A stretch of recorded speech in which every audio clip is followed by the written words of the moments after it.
నమస్కారం. మన జీవితంలో మనం దేన్ని కోల్పోతామని ఎక్కువగా భయపడతాం? ఒక్క క్షణం ఆలోచిస్తే బహుశా మన వాళ్ళని కోల్పోతామేమో అని, కష్టపడి సంపాదించుకున్న డబ్బు పోతుందేమో అని, లేదా ఉన్నట్టుండి ఆరోగ్యం పాడవుతుందేమో అని. ఇవన్నీ నిజమైన భయాలే. కానీ ఒకవేళ మనల్ని నిజంగా పతనం చేసే నష్టాలివి కాకపోతే? ఇది చాలా మందిని ఆలోచింపజేసే ప్రశ్న. ఎందుకంటే మనం రోజూ దేనికోసమైతే తాపత్రయపడతామో, ఏవైతే మనకు భద్రతనిస్తాయని నమ్ముతామో వాటినే మనం అత్యంత విలువైనవిగా భావిస్తాం. కరెక్ట్. ఆ నమ్మకాన్ని ప్రశ్నించడమే ఈరోజు మన చర్చలోనే అసలు విషయం. అవును. అందుకే ఈరోజు మనం అంగుత్తర నికాయలోని ఒక లోతైన బోధనను పరిశీలిస్తున్నాం. ఇందులో 5 రకాల నష్టాలు, అలాగే 5 రకాల సంపన్నతల గురించి చెప్పారు. ఆహా! ఈ బోధన ప్రాపంచిక నష్టాలకు, అంటే మన కంటికి కనిపించే నష్టాలకు, మన అంతర్గత నష్టాలకు మధ్య ఉన్న తేడాను చాలా స్పష్టంగా చూపిస్తుంది. అవును. ఏవి మనల్ని నిజంగా నిలబడతాయి, ఏవి మనల్ని పడగొడతాయో తెలుసుకోవడమే మన ఉద్దేశ్యం. సరే, ఇక విషయంలోకి వెళదామా? తప్పకుండా. ఈ బోధన 5 విషయాలను తీసుకుని వాటిలో నష్టమెలా ఉంటుంది, సంపన్నత ఎలా ఉంటుందో వివరిస్తోంది. ఆ 5: బంధువులు, సంపద, ఆరోగ్యం, శీలం మరియు దృక్పథం. ఓకే. మొదటి 3 అంటే బంధువులు, సంపద, ఆరోగ్యం. ఇవి మనందరికీ బాగా తెలిసినవే కదా. అవును, చాలా స్పష్టంగా ఉంటాయి. అంటే మనకు అండగా ఉండే బంధుమిత్రులు ఉండటం ఒక సంపన్నత, వాళ్ళని కోల్పోవడం ఒక నష్టం. నిజమే. అలాగే ఆర్థికంగా బలంగా ఉండటం సంపన్నత, పేదరికం ఒక నష్టం. మంచి ఆరోగ్యంతో ఉండటం ఒక వరం, అనారోగ్యం ఒక నష్టం. కానీ ఆ చివరి 2, శీలం, దృక్పథం, ఇవి కొంచెం భిన్నంగా అనిపిస్తున్నాయి. అవును. ఒకరి నమ్మకాలు లేదా వారి వ్యక్తిత్వం కూడా ఒక ఆస్తిలాంటిదా? దాన్ని ఎలా కోల్పోతారు? మంచి ప్రశ్న.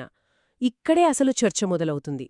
శీలమంటే మన నైతిక ప్రవర్తన, మన మాటల్లో, చేతల్లో ఉండే నిజాయితీ. శీల సంపన్నత అంటే కరుణతో, అహింసతో, నిజాయితీతో బతకడం. ఓకే. అదే శీల నష్టమంటే దీనికి వ్యతిరేకం. ఇతరులకు హాని కలిగించడం, అబద్ధాలు చెప్పడం, మోసం చేయడం, ఇలా అన్నమాట. మరి దృక్పథం? ఇక దృక్పథం విషయానికొస్తే ఇది మన ప్రపంచ దృష్టికోణం. మనమీ ప్రపంచాన్ని, మన జీవితాన్ని ఎలా అర్థం చేసుకుంటామనేది. సరైన దృక్పథం అంటే మనం చేసే పనులకు ఫలితాలు ఉంటాయని, మంచికి మంచి, చెడుకు చెడు పర్యవసానాలు ఉంటాయని నమ్మడం.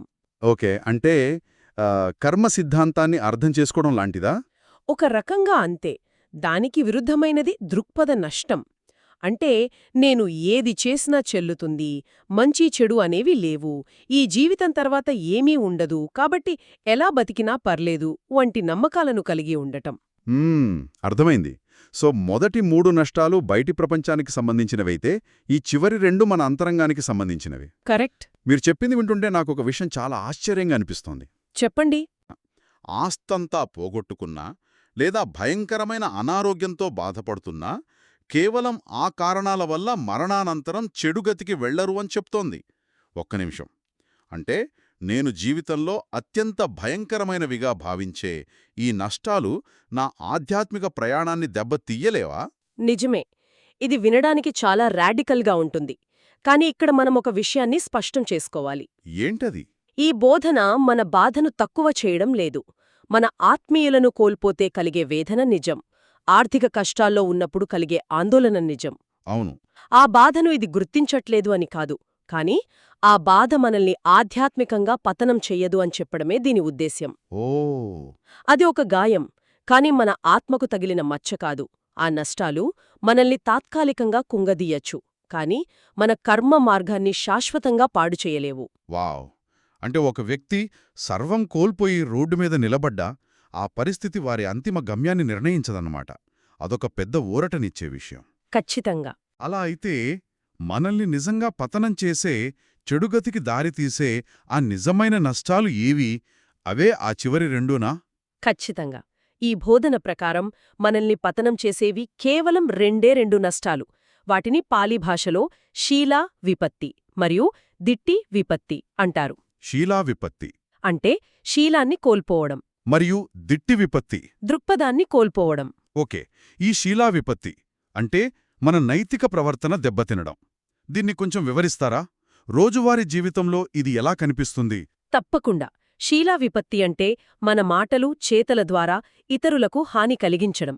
ఉదాహరణకు, వ్యాపారంలో లాభం కోసం కస్టమర్లను మోసం చేయడం, చిన్న విషయానికే కోపంతో ఇతరులను దూషించడం, అబద్ధపు సాక్ష్యం చెప్పడం, లేదా మన స్పృహను కోల్పోయేలా చేసే మత్తు పదార్థాలకు బానిసవ్వడం. ఇవన్నీ కేవలం బయటకు కనిపించే తప్పులు కావు. అవి మన మనసులో ప్రతికూలమైన కర్మ విత్తనాలను నాటుతాయి. ఓ కాలక్రమేణా ఆ విత్తనాలు మన స్వభావాన్నే మార్చేస్తాయి, మన అంతర్గత శాంతిని నాశనం చేస్తాయి. ఇది నిజమే. వ్యాపారంలో ఒక చిన్న అబద్ధం చెప్పి లక్షలు సంపాదించే అవకాశం వచ్చినప్పుడు మనలో చాలామంది తటపటాయిస్తారు. అవును కదా? కానీ ఈ బోధన ప్రకారం ఆ లక్షల కంటే ఆ నిజాయితీ ఎంతో విలువైంది. ఆ క్షణంలో మనం తీసుకునే నిర్ణయమే మన అసలైన ఆస్తి. సరిగా చెప్పారు. మరి దిట్టి విపత్తి అంటే దృక్పథాన్ని కోల్పోవడం. ఇది ఇంకా సూక్ష్మంగా, ఇంకా ప్రమాదకరంగా అనిపిస్తోంది. అవును, ఎందుకంటే ఇది మిగతా అన్నింటికీ మూలం. దిట్టి విపత్తి అంటే వాస్తవికతపై పూర్తిగా తప్పుడవగాహనతో ఉండటం. నేను చేసే పనులకు ఎలాంటి ఫలితాలు ఉండవు అని నమ్మడం ఒక ఉదాహరణ. రైట్. లేదా ఈ ప్రపంచంలో న్యాయం, ధర్మం లాంటివి ఏమీ లేవు, ఎవరి బలం వాళ్లది అని అనుకోవడం. ఈ రకమైన ఆలోచన విధానం మన నైతిక దిక్సూచిని పూర్తిగా పగలగొట్టేస్తుంది. అంటే మనం సరైన దారిలో వెళ్తున్నామా లేదా అని చెప్పే కంపాస్నే పగలగొట్టినట్టు. సరిగ్గా అదే. ఆ కంపాస్ లేనప్పుడు ఏది మంచో ఏది చెడో మనకు తెలీదు. శీలాన్ని కాపాడుకోవాలనే ప్రేరణే ఉండదు. అందుకే ఈ రెండూ ఒకదాంతమటి ముడిపడున్నాయన్నమాట. అవును, తప్పుడు దృక్పథం తప్పుడు పనులకు దారి తీస్తోంది. అందుకే ఇవి బాహ్య నష్టాల కన్నా ప్రమాదకరమైనవి. ఇవి మన మనసును, మన కర్మను పూర్తిగా విషపూరితం చేసే అంతర్గత వైఫల్యాలు. అద్భుతం. ఇప్పుడు నాకు చిత్రం స్పష్టంగా కనిపిస్తోంది. దీనిని మరో కోణంలో చూద్దాం. ఎలాగైతే ప్రాపంచిక నష్టాలు మనల్ని పతనం చేయలేవో, అలాగే ప్రాపంచిక విజయాలు కూడా మనల్ని కాపాడలేవన్నమాట. ఖచ్చితంగా లేదు. అంటే ఒక వ్యక్తి చాలా ధనవంతుడై, ఆరోగ్యంగా ఉండి, చుట్టూ గొప్ప కుటుంబమున్నంత మాత్రాన వారి భవిష్యత్తు ఉజ్వలంగా ఉంటుందని గ్యారంటీ లేదు. అస్సలు లేదు. బయట కొంత సవ్యంగా కనిపించినా లోపల ఆ వ్యక్తి శీలం సరిగ్గా లేకపోతే, అంటే ఇతరులను మోసం చేస్తూ అహంకారంతో జీవిస్తూ, వారి దృక్పథం తప్పుగా ఉంటే, అంటే డబ్బుంటే ఏదైనా చెయ్యొచ్చు అనే భావనలో ఉంటే, వారి బాహ్య సంపన్నత వారికేమాత్రం మేలు చెయ్యదు. అది కేవలం ఒక ఇసుక కోటలాంటిది. పునాది బలహీనంగా ఉన్నప్పుడు పైన ఎన్ని అంతస్తులు కట్టినా ఏదో ఒక రోజు కూలిపోతుంది. అలా అయితే అసలైన పునాది, మన భవిష్యత్తును నిర్ణయించే ఆ నిజమైన సంపన్నతలేవి? అవే ఆ మిగిలిన రెండు: శీల సంపన్నత మరియు సరైన దృక్పథంతో కూడిన సంపన్నత. ఇక్కడి సారాంశం నాకు చాలా బాగా నచ్చింది. మనం ప్రపంచం విలువైనదిగా భావించే ప్రతిదాన్ని కోల్పోయినా, మన శీలం, సత్యంపై మన అవగాహన చెక్కుచెదరకుండా ఉంటే అప్పుడు కూడా మనం సంపన్నులమే. అవును, ఈ ఒక్క వాక్యం మన ప్రాధాన్యతలన్నింటినీ తలక్రిందులు చేస్తుంది. నిజమే. దీన్ని మనం పెద్ద చిత్రంతో ముడిపెడితే, ఈ బోధన మన జీవితంలో దేనికి ప్రాధాన్యత ఇవ్వాలో చాలా స్పష్టంగా చెబుతోంది. అంటే కేవలం మంచి పనులు చెయ్యండి అని చెప్పడమే కాకుండా, అంతకంటే ఒక అడుగు ముందుకు వెళ్ళి మీ ఆలోచనా విధానాన్ని, మీ ప్రపంచ దృష్టికోణాన్ని కూడా సరిచేసుకోండి అని చెప్తోంది. ఎందుకంటే మన దృక్పథమే మన చేతలకు పునాది. మన ఆలోచనలు సరిగ్గా లేనప్పుడు మన పనులు కూడా దారి తప్పుతాయి. మీరు చెప్పింది వింటుంటే నాకొక సందేహం వస్తుంది. ఇదంతా వేల సంవత్సరాల క్రితం చెప్పిన మాటలు కదా? అవును. ఈరోజు మన ఫాస్ట్ పేస్డ్ లైఫ్లో ఈ ఐడియాలు ఇంకా వర్తిస్తాయా? మనం వీటిని ప్రాక్టికల్గా ఎలా చూడాలి? చాలా ఆచరణాత్మకమైన ప్రశ్న. ఇది కేవలం తత్వశాస్త్రం కాదు, ఇది ఒక జీవన విధానం. ఓకే. దీన్ని మనం రోజువారీ జీవితానికి 3 విధాలుగా అన్వయించుకోవచ్చు. మొదటిది, ప్రాపంచిక నష్టాలను చూసే దృష్టిని మార్చుకోవడం. అంటే ఉద్యోగం పోయినా, వ్యాపారంలో నష్టం వచ్చినా, లేదా అనారోగ్యం పాలైనా అది బాధాకరమే. కాని ఈ బోధన మనకు గుర్తు చేసేదేమిటంటే, ఇది నా జీవితంలో ఒక భాగం మాత్రమే, ఇదే నా మొత్తం జీవితం కాదు, ఇది నా విలువను నిర్ణయించదు. సరిగ్గా. ఈ ఆలోచన ఆ కష్ట సమయంలో మనకు నిలబడటానికి కావలసిన మానసిక స్థైర్యాన్ని ఇస్తుంది. అంటే సమస్యను మనకంటే పెద్దదిగా చూడకుండా దాని స్థానంలో ఉంచడం అన్నమాట. అంతే. ఇక రెండోది శీలానికి సంబంధించింది. రెండోది, మీరిందాక అన్నట్టు శీలాన్ని ఒక ఆస్తిలా కాపాడుకోవడం. మనం మన ఇంటిని, మన బ్యాంక్ బ్యాలెన్స్ను ఎంత జాగ్రత్తగా చూసుకుంటామో, అంతకంటే ఎక్కువగా మన నిజాయితీని, మన మాట నిలబెట్టుకునే తత్వాన్నే కాపాడుకోవాలి. ఎందుకంటే ఆస్తులు ఈరోజుంటాయి, రేప్పోతాయి. కాని మన శీలం, మన వ్యక్తిత్వం మనతోనే ఉంటాయి. కరెక్ట్. అదే మన నిజమైన వారసత్వం. ఇక మూడవది అత్యంత ముఖ్యమైనది. మన దృక్పథాన్ని సరిచూసుకోవడం. అవును, దాన్ని నిరంతరం సరిచూసుకోవాలి. దీన్ని ఒక ఉదాహరణతో చెబుతాను. మన ఫోన్లో జీపీఎస్ వాడతాం. అవును. అది మనకు దారి చూపిస్తుంది. కానీ అప్పుడప్పుడు సిగ్నల్ పోతుంది, లేదా అది మనల్ని తప్పుదారిలో తీసుకెళ్తుంది. అప్పుడు మనం దాన్ని రీకాలిబ్రేట్ చేస్తాం. మన దృక్పథం కూడా అలాంటిదే.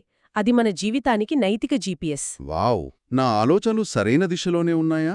నేను అహంకారంతో లేదా ద్వేషంతో నిర్ణయాలు తీసుకుంటున్నానా అని మనల్ని మనం తరచుగా ప్రశ్నించుకోవాలి. ఈ స్వీయ పరిశీలన మనల్ని తప్పుదారి పట్టకుండా కాపాడుతుంది అన్నమాట. ఖచ్చితంగా. అంటే మన ప్రాధాన్యతలను సరిగ్గా పెట్టుకోవడమే అసలైన సంపద. బయటి ప్రపంచంలో తుఫాను వచ్చినా మన అంతర్గత దిక్సూచి బలంగా ఉంటే మనం ఎప్పటికీ దారి తప్పము. అవును, ఇది నన్ను ఒక ముఖ్యమైన ప్రశ్నకు తీసుకొస్తుంది. ఏంటది? అసలీ బోధన అంతిమ లక్ష్యమేమిటి? కేవలం మరణానంతరం స్వర్గానికి వెళ్లడం గురించేనా? లేక దానికి మించిన లోతైన అర్థముందా? నాక్కూడా అదే అనిపిస్తోంది. దీని లోతైన అర్థం వేరే ఉంది. ఉంది. నా అభిప్రాయం ప్రకారం ఇది వర్తమానంలో ప్రశాంతంగా, ధైర్యంగా ఎలా జీవించాననే దాని గురించి కూడా చెబుతోంది. దయచేసి వివరించండి. మన ప్రాధాన్యతలు సరిగ్గా ఉన్నప్పుడు, అంటే మనం శీలాన్ని, సరైన దృక్పథాన్ని అన్నిటికంటే ముఖ్యమైనవిగా భావించినప్పుడు, జీవితంలోని ఒడిదొడుకులు మనల్ని అంతగా కుంగతీయలేవు. ఉహుం. ఆర్థిక నష్టం వచ్చినప్పుడు, సరే డబ్బు పోయింది, కాని నా నిజాయితీ పోలేదు, నేను మళ్ళీ సంపాదించుకోగలను అనే ధైర్యమొస్తుంది. రైట్. ఒక సంబంధం విఫలమైనప్పుడు ఈ అనుభవం బాధాకరమే, కాని నాలోని ప్రేమించే తత్వం ఇంకా బటికే ఉంది అని స్పష్టత వస్తుంది. ఆ అంతర్గత బలం. అవును, ఆ అంతర్గత బలం మనకు వర్తమానంలో అపారమైన శాంతిని, స్థిరత్వాన్ని ఇస్తుంది. కాబట్టి ఇది భవిష్యత్తుకు చేసే పెట్టుబడే కాదు, వర్తమానాన్ని ధైర్యంగా జీవించడానికి ఒక సాధనం కూడా. అద్భుతంగా చెప్పారు. మన దృష్టిని బయటినుంచి లోపలికి తిప్పమని ఇదొక శక్తివంతమైన పిలుపు. ఈ చర్చను ముగించే ముందు వినేవాళ్ల కోసం నాదో చిన్న ప్రశ్న. తప్పకుండా. ఈ బోధన ప్రకారం సరైన దృక్పథం మన జీవితానికి ఒక దిక్సూచి లాంటిదైతే, ఆ దిక్సూచి సరిగ్గా పనిచేస్తోందా లేదా అని మనం ఎంత తరచుగా తనిఖీ చేసుకుంటున్నాం?